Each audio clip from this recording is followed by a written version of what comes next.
الله الذي بنعمته تتم الصالحات وأشهد أن محمدا عبده ورسوله لا نبي بعده اللهم صل وسلم على سيدنا وحبيبنا وعلى آله وأصحابه ومن والاه أما بعد إخواني رحمكم الله alhamdulillah atas segala nikmat yang Allah Jalla Jalaluhu berikan kepada kita semua, sehingga di pagi hari ini kembali kita melanjutkan kajian kita, yakni di akhir dari pembahasan bab al-masajid.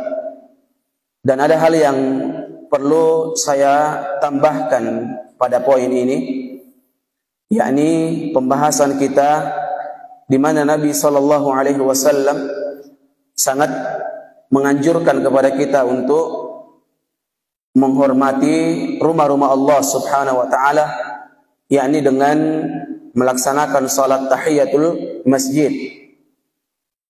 Bahkan pernah Nabi SAW berkhutbah, yakni melihat salah seorang sahabat tiba-tiba duduk. Kemudian Nabi SAW pun menghimbau kepada sahabat tersebut untuk salat dulu, kemudian duduk. Ini sudah kita sebutkan penjelasannya. Nah, namun timbul pertanyaan, apakah salat tahiyatul masjid ini salat yang kapan saja kita mau, bahkan di waktu-waktu terlarang? Karena dalam Islam ini Pak, ada beberapa waktu di mana seseorang dilarang untuk melaksanakan salat. Para ulama telah menyampaikan, diantaranya disebutkan oleh Syekhul Islam Ibnu Taimiyah rahimahullah ta'ala dalam kitab beliau Majmu' al-Fatawa. Yang pertama, sesudah salat subuh. Sudah salat subuh sampai matahari terbit. Ini dilarang dalam agama kita. Yang kedua, ketika matahari terbit hingga setinggi tombak. Jadi proses naiknya matahari, Pak, itu tidak boleh kita salat di situ. Ada larangan dari Nabi SAW. Yang ketiga, yakni waktu karaha, yakni ketika matahari berada tepat di atas, di tengah-tengah kepala. Ini kalau sebelum masuk waktu zuhur. Nah, memang ada pandangan para ulama yang mengatakan afdalnya salat duha itu ketika sebelum masuk waktu zuhur. Tapi hati-hati, Pak, jangan sampai bertepatan juga waktu terlarang. Nah, yakni ketika waktu karaha, di mana matahari tepat di tengah-tengah bumi. Jadi kalau keluar Pak, apalagi sekarang gampang kita lihat, matahari tidak ada di depan kita dan di belakang kita. Ya, paling-paling setinggi dada. Maka ini hal yang perlu diperhatikan. Nah, yang keempat, kata para ulama, yakni sesudah sholat asar sampai matahari menguning. Jadi pas sudah sholat asar, Pak, tidak boleh. Ya, makanya tidak ada sholat sunnahnya setelah asar. Mau apa, Pak? Mau ba'diyah? Ba'diyah apa? Ba'diyah asar. Masya Allah. Ikhlas dia. Mana pengen ikhlas? Larang. Yang terakhir, yakni ketika matahari proses tenggelam. Ini dilarang di dalam agama kita. Maka pertanyaan, ketika orang masuk masjid, ya, kemudian bertepatan dengan 5 waktu ini, apakah kita boleh sholat atau langsung duduk? Berdasarkan larangan, kata para ulama, diantaranya ini terbagi dua para ulama. Ada yang mengatakan, ya,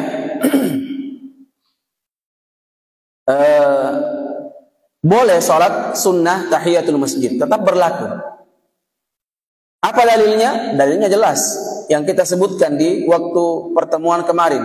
Nabi mengatakan, "Idza dakhala ahadukum fil masjid fala yajlis hatta yusalli rak'atain." Jika salah seorang dari kalian masuk masjid, maka jangan dia duduk sampai dia salat 2 rakaat. Di sini Nabi Shallallahu Alaihi Wasallam memerintahkan atau menyampaikan dalam bentuk umum dan semua waktu. Bahkan Al-Imam An-Nawawi rahimahullahu ta'ala sudah kita sebutkan, yakni fi ayyi syai', fi waqtin ayyi syai', yakni waktu apapun. Makanya dari kalangan mazhab Syafi'i menyebutkan bahwa ini pengkhususan, yakni am mahfuz, itu lebih didahulukan daripada al-am al-makhsus. Nah, jadi sholat yang dilarang itu Pak adalah sholat mutlak, sholat yang tidak ada sebabnya. Mau sholat sunnah deh saja. Sholat sunnah apa antum? Mau sholat sunnah saja. Nah, ini nggak boleh. Kenapa? Karena ada waktu larangan di situ. Tapi kalau bertepatan dengan ada perintah di situ, perintah khusus, ya, pengkhususan, ya, maka ini dikecualikan oleh agama kita. Nah, bahkan dalam riwayat disebutkan, ini sudah kita pernah bacakan, idza dakhala ahadukum al-masjid wal khatib 'ala al-mimbar fala yajlis hatta yusalli rak'atain. Ini ketika Nabi berkhutbah. Ketika imam berkhutbah, boleh nggak melakukan aktivitas, Pak? Boleh nggak melakukan aktivitas? Jangankan melakukan aktivitas, Pak. Menegur teman saja yang ribut, ausit. Kita suruh diam, maka kita telah melakukan hal yang sia-sia dan pahala Jumat kita hilang. Bagaimana? Nabi perintahkan orang sholat. Apakah itu tidak melakukan penghilang pahala Jumat? Tidak mungkin, Pak. Nabi perintahkan orang sesuatu di mana perintah itu bisa menghilangkan pahala Jumat. Nah, mungkin Nabi menjerumuskan orang ke dalam kerugian, Pak. Oleh karena itu, para ulama di antaranya Imam An-Nawawi rahimahullahu taala memahami hadis yang mulia ini, dilarang salat itu kalau salat mutlak, salat yang tidak ada sebabnya. Ya, tidak ada sebabnya. Dan ini pendapat yang dinyatakan kuat oleh sebagian besar para al-ulama kita. Nah, kenapa? Karena ada riwayat-riwayat yang bisa dijadikan penguat. Di antaranya hadis Abu Sa'id Al-Khudri, diriwayatkan oleh Imam Al-Bukhari dan Imam Muslim. Imam Al-Bukhari mencatat dalam kitab sahihnya dalam hadis 586. Ini dibawakan oleh madhab Syafi'i, di antaranya Imam An-Nawawi. Nabi mengatakan, ini Abu Sa'id Al-Khudri meriwayatkan, la salata ba'da as-subh hatta tartafi'a asy-syamsu. Ya, ini hadis tentang larangan, ya. Makna umum. Nabi mengatakan tidak ada salat setelah subuh hatta tartafi'a asy-syamsu, sampai matahari meninggi. Wala salata ba'da al-'asr, dan tidak ada salat ba'da al-'asr hatta taghiba asy-syamsu, sampai matahari menghilang. Ini sejalan dengan apa yang kita sebutkan tadi. Tapi jamaah, tapi disebutkan dalam sebuah riwayat ya, disebutkan dalam sebuah riwayat dari Anas bin Malik, Nabi juga pernah mengatakan sallallahu alaihi wasallam, man nasiya salatan falyusalli idza dzakaraha. Nabi mengatakan barang siapa yang lupa suatu salat, dia lupa salat, maka hendaklah dia melaksanakan ketika dia ingat. Ketika dia ingat. Pertanyaannya, Pak, bagaimana kalau orang lupa salat asar dan ingat ketika ba'dal asar? Apakah dia langsung salat atau tidak? Kata para ulama, mengkompromikan yang sebelumnya itu, Pak, dilarang dalam hadis Abu Sa'id Al-Khudri, riwayat Imam Bukhari, Imam Muslim, itu kalau salat yang tidak ada sebabnya. Adapun hadis yang kedua diriwayatkan Anas bin Malik, riwayat yang Bukhari dan Muslim, Nabi katakan barang siapa yang lupa suatu salat, maka hendaknya dia melaksanakan ketika ingat. Ini pada waktu-waktu tertentu dan salat yang ada sebabnya. Berarti ini namanya mengkompromikan hadis. Kalau ada orang melarang, Pak, kalau ada orang melarang sama sekali, ya, tidak boleh salat ketika ba'dal asar, apapun itu, biar salat karena sebab, biar. Bagaimana dengan hadis Nabi yang mengatakan kalau kita lupa, kita laksanakan ketika kita ingat? Bagaimana kalau kita ingat pas pada asar? Nah, maka orang-orang yang melarang ini susah untuk mengkompromikan hadis. Riwayat juga, riwayat, ada orang pernah, Pak, 2 kali salat subuh. Pernah, riwayat. Ini riwayat yang diriwayatkan oleh Imam Abu Dawud rahimahullahu ta'ala, di mana Nabi sallallahu alaihi wasallam pernah kejadian Yazid ibni Aswad radhiyallahu ta'ala anhu. Beliau menceritakan, aku pernah berhaji bersama Nabi sallallahu alaihi wasallam. Lalu aku salat subuh bersama di Masjid Al-Khaif. Ada Masjid Al-Khaif, itu kalau orang haji, Pak, itu terkenal. Ketika beliau selesai melaksanakan salat subuh dan orang sudah bubar, tiba-tiba ada 2 orang laki-laki, Pak, dari kaum yang lain mau juga salat subuh berjamaah. Maka Nabi SAW melihat hal itu, mengatakan, alayya bihima, bawalah 2 orang itu kemari. 2 orang yang tadi belakangan sholat. Maka mereka pun dibawa ke hadapan Nabi SAW. Sedangkan dia orang terlambat bangun ini, Pak, terlambat bangun subuh. Ya, maka Nabi SAW pun mengatakan, ya,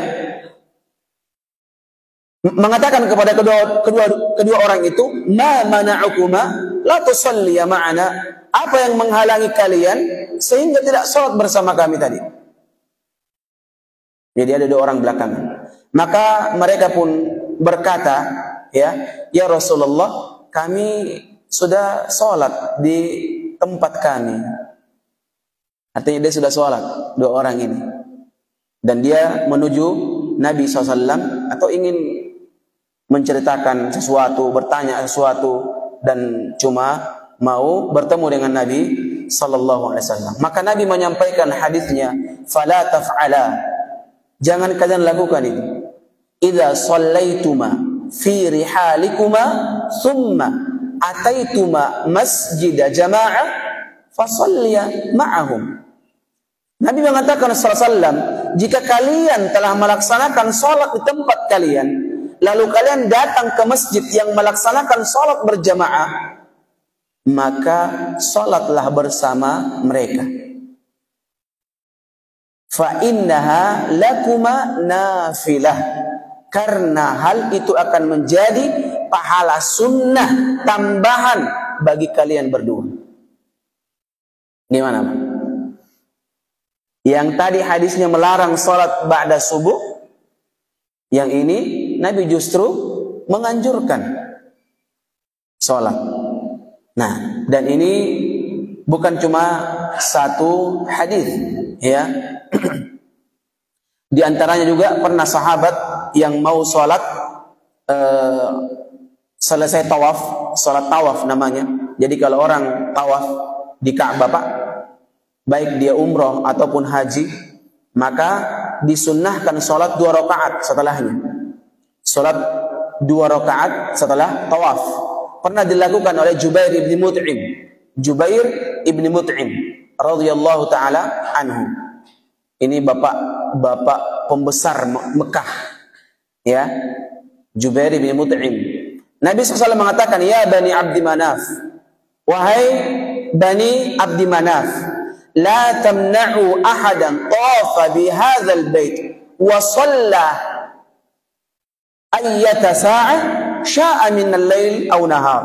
Nabi mengatakan, janganlah kalian mencegah seorang pun yang tawaf di Ka'bah dan siapapun yang salat. Ingat perkataannya Nabi sini, sya'a, kapanpun waktunya, minal laili aw nahara, baik waktu siang maupun waktu malam yang dia kehendaki. Jadi kita fix ya bahwa salat yang dilarang oleh Nabi SAW di 5 waktu tersebut adalah salat mutlak, salat yang tanpa sebab.